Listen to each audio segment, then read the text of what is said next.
پرانے دور کی بات ہے، کسی گاؤں میں ایک لڑکی رہتی تھی۔ اس کا نام سیمی تھا۔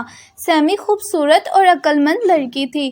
اس کے ابو کے پاس 3-4 بکریاں تھیں جو ان کا سب کچھ تھی، اور ایک جھونپڑی نما گھر۔ سیمی کی امی نہایت شکر گزار اور ہر حال میں خوش رہنے والی عورت تھی۔ وہ ہر وقت مسکراتی رہتی اور اللہ کا شکر ادا کرتی رہتی تھی۔ سیمی کے امی اور ابو اس سے بہت پیار کرتے تھے اور وہ سیمی کے ساتھ بہت خوش تھے۔ سیمی کی جھونپڑی سے تھوڑا آگے ایک بہت بڑا گھر تھا جس میں ایک لڑکی رہتی تھی جس کا نام عظمیٰ تھا۔ عظمیٰ ہمیشہ اچھے کپڑے پہنتی اور سیمی کو ہمیشہ گری ہوئی نظروں سے دیکھتی اور کہتی، تمہارے پاس ایک ہی سوٹ ہے، جب دیکھو یہی پہنتی رہتی ہو، تم غریب لوگ ہو، نہ کھانے کو اچھا اور نہ پینے کو اچھا۔ اور سیمی اداس ہو جاتی اور ماں سے پوچھتی، ماں ہم غریب کیوں ہیں اور عظمیٰ امیر کیوں؟ تو اس کی ماں کہتی، بیٹا یہ سب اللہ تعالیٰ کی تقسیم ہے، وہ کسی کو دے کر آزماتا ہے اور کسی سے لے کر۔ یہ دنیا امتحان گاہ ہے، جو ہر حال میں اللہ کا شکر ادا کرتا رہا اس کے لیے جنت ہے، اور جو ناشکرا بنا اس کے لیے اللہ نے دردناک عذاب تیار کر رکھا ہے۔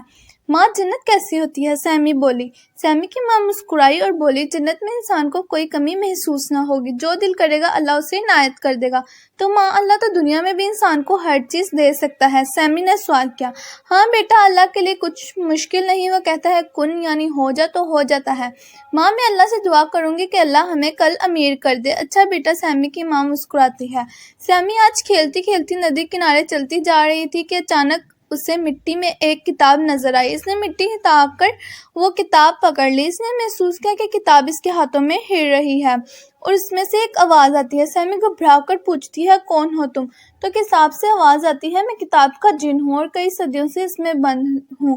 پیاری لڑکی، اگر تم مجھے کھول دو تو میں کتاب سے باہر آ جاؤں گا۔ تمہیں کتاب میں کس نے بند کیا؟ سیمی نے دلچسپی لی۔ کیا بتاؤں، کتاب سے آواز آئی، میں نے ایک دن کوئی چیز چرا لی۔ جب میرے بابا کو پتہ چلا تو انہوں نے مجھے کتاب میں بند کر دیا اور کہا، بے وقوف، اللہ تعالیٰ نے تجھے اتنی طاقت دی ہے کہ تو بغیر چوری کیے اگر منہ سے بولتا تو اس سے زیادہ چیزیں مل جاتی، اور مجھے اس کتاب میں بطور سزا قید کر دیا اور کسی کام سے چلے گئے اور آج تک واپس نہ آئے۔ اس جن کی دکھ بھری داستان سن کر سیمی کو اس پر رحم آ گیا اور اس نے فوراً سے کتاب کھول دی۔ کتاب سے ایک دم دھواں اٹھا اور چھوٹا سا جن ظاہر ہو گیا۔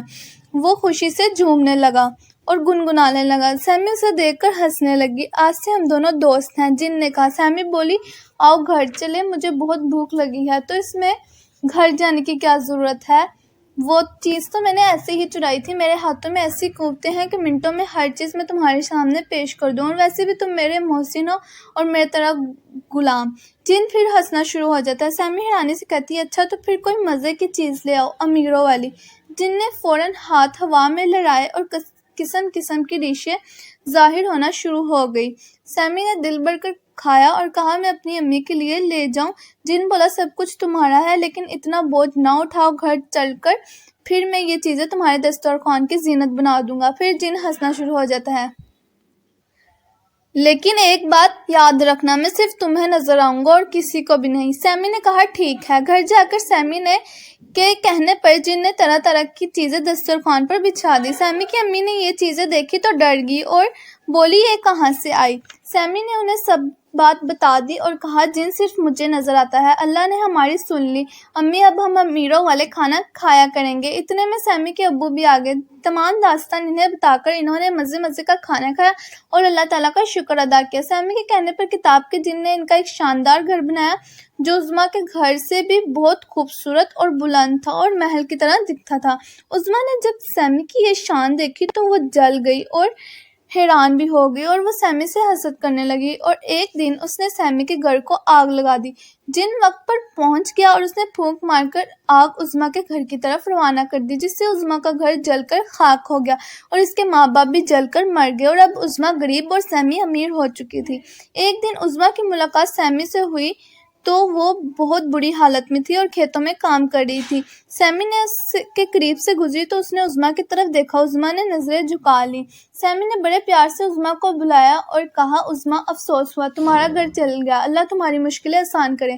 سیمی کے ہمدردانہ الفاظ نے عظمیٰ کی آنکھوں کو نم کر دیا اور وہ رونے لگی۔ بولی، سیمی، مجھے معاف کر دو، میں نے تمہاری حسد کی وجہ سے تمہارا گھر جلانا چاہا، اللہ تعالیٰ نے ہمارا گھر جلا دیا۔